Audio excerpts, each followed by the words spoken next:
మీకు గుర్తుందా? ఇంకా నెల రోజులు కూడా గడవలేదు. హైదరాబాద్లో ఏబిఎన్ కార్యాలయం ముందు వైఎస్ఆర్సీపీ శ్రేణులు నిరసనకు పూనుకున్నాయి.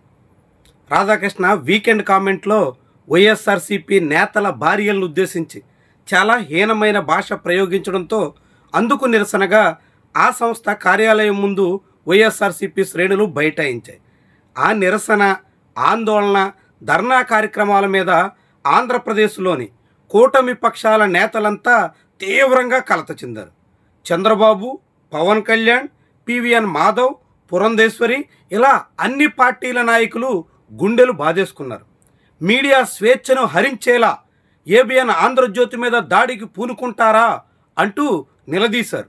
ఇది మీడియా స్వేచ్ఛకు భంగం కలిగించే తీరున వైఎస్ఆర్సీపీ ఇష్టారాజ్యంగా సాగుతున్న వైనానికి తార్కాణం అంటూ తీర్పులిచ్చేశారు. తీరా అది గడిచి నెల రోజులు కూడా గడవక ముందే తాజాగా అదే ఏబిఎన్ ఆంధ్రజ్యోతి కోసం పనిచేస్తున్న జర్నలిస్ట్ మర్డర్కు గురయ్యారు. వీకోట మండల కేంద్రంలో అక్కడ జర్నలిస్ట్గా పనిచేస్తున్నటువంటి విలేకరిని ఒక రౌడీ షీటర్ మర్డర్ చేశారు. విలేకరి రాసినటువంటి వార్తల కారణంగా రౌడీ షీటర్కి ఎక్కట్లు రావడంతో ఆయన్ని వాకింగ్ వెళ్తుండగా కత్తుతో నరికి చంపేశారు. ఇలాంటి ఘటన ఆంధ్రప్రదేశ్లో జరిగినట్టుగా కూడా ఈ కూటమి నేతలు ఎవ్వరికీ తెలియదా అని మనం అనుమానించాల్సి వస్తుంది. ఎందుకంటే రాధాకృష్ణ ఆఫీసు ముందే ధర్నా చేయడమే ప్రజాస్వామ్య విరుద్ధం, మీడియా మీద దాడి, మీడియా స్వేచ్ఛను హరించడం అంటూ గగ్గోలు పెట్టినటువంటి బ్యాచ్ అంతా ఏకంగా ఒక మీడియా సంస్థలో ప్రతినిధిని మర్డర్ చేస్తే ఎందుకు మౌనంగా ఉన్నారు? అదే ఏబిఎన్ ఆంధ్రజ్యోతి కోసం పనిచేసే విలేకరిని చంపేస్తే పట్టనట్టే ఎందుకు సాగుతున్నారు? చాలా ఆసక్తికరమైనటువంటి ఆందోళన కలిగించేటువంటి విషయం కూడా. ఏబిఎన్ రాధాకృష్ణకి నొప్పి కలిగితే చంద్రబాబు, పవన్ కళ్యాణ్ కూడా విలవిల్లాడిపోయారు. ఆయన మీద అలాంటి ఆందోళన చేస్తారా అని వీళ్ళంతా కలవరపడిపోయారు. మరి అదే ఏబిఎన్ సంస్థలో పనిచేస్తున్న విలేకరిని మర్డర్ చేస్తే చీమ కుట్టినట్టు కూడా ఎందుకు లేదు? ఎందుకు మౌనం పాటిస్తున్నారు? ఒక ప్రకటనైనా కనీసంగా విడుదల చేసి మృతుడికి సంతాపం తెలియజేద్దాం అనే ఆలోచన ఆ చంద్రబాబుకి, ఆ పవన్ కళ్యాణ్కి, ఆఖరికి కనీసంగా పౌర సంబంధాల ప్రసారాల శాఖ మంత్రిగా ఉన్న పార్థసారథికి కూడా ఎందుకు రాలేదన్నట్టు? అంటే జర్నలిస్టు చనిపోతే ఒక తీరున, మీడియా సంస్థ యజమానిగా ఉండి ఏదైనా చేస్తే ఇంకో తీరునా అనేటువంటి ప్రశ్న ఉదయిస్తోంది.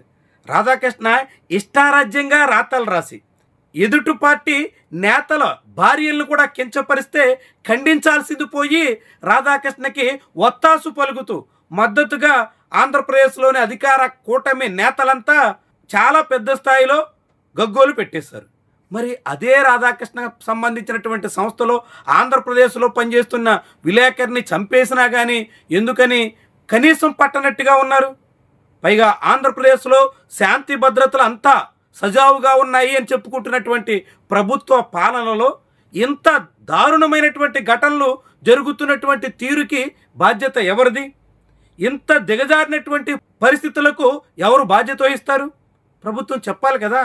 రాష్ట్రంలో క్రైమ్ రేట్ తగ్గింది, లా అండ్ ఆర్డర్ని మొత్తం సరిచేసాం, ఎక్కడ ఎటువంటి సమస్య రాకుండా చూస్తున్నాం అని చెప్పుకుంటున్నటువంటి వాళ్ళు ఒక విలేకరికి ప్రాణరక్షణ కల్పించలేని పరిస్థితిలో ఉంటే, విలేకరి ప్రాణం తీస్తున్నా కళ్ళప్పగించి చూస్తున్నారంటే ఏమనాలి? రాష్ట్రంలో పోలీసులేమో అటు హనీ ట్రాప్ కేసుల్లో, ఇటు న్యూడ్ కాల్స్ ద్వారా మోసగించేటువంటి నేరాల్లో పూర్తిగా తలమునకలే ఉన్నట్టుగా అనేక ఉదంతాలు వెలుగులోకి వస్తున్నాయి. రెండో వైపు ఏమో లా అండ్ ఆర్డర్ ఎంత దిగజారినటువంటి పరిస్థితుల్లో జర్నలిస్టులు కూడా జీవిత భద్రత లేనటువంటి పరిస్థితుల్లోకి దిగజారిపోతున్నాం. మరి ఇలా ఉంటే చంద్రబాబు, పవన్ కళ్యాణ్, వంగలపూడి అనిత, పార్థసారథి, నారా లోకేష్ వీళ్ళెవ్వరికీ ఎక్కడ ఎందుకని ఇంత నిర్లక్ష్యం అనేటువంటి ప్రశ్నలు ఇప్పుడు వినిపిస్తున్నాయి. మరి దీనికి సమాధానం చెప్తారా? చనిపోయినటువంటి విలేకరి కుటుంబాన్ని ఆదుకోవడానికైనా కదులుతారా? ఆ కేసుని సమగ్రంగా దర్యాప్తు చేసి నిందితుడికి కఠిన శిక్ష పడేలా చేయగలరా? కాకుంటే అది మా బాధ్యత కాదు, రాధాకృష్ణకి ఏమైనా అయితే చూస్తామే తప్ప ఆ జర్నలిస్టులకు ఏదైనా జరిగితే మాకు సంబంధం లేదు అని చెప్పదలుచుకున్నారా? ఇదే ముఖ్యమైనటువంటి ప్రశ్న.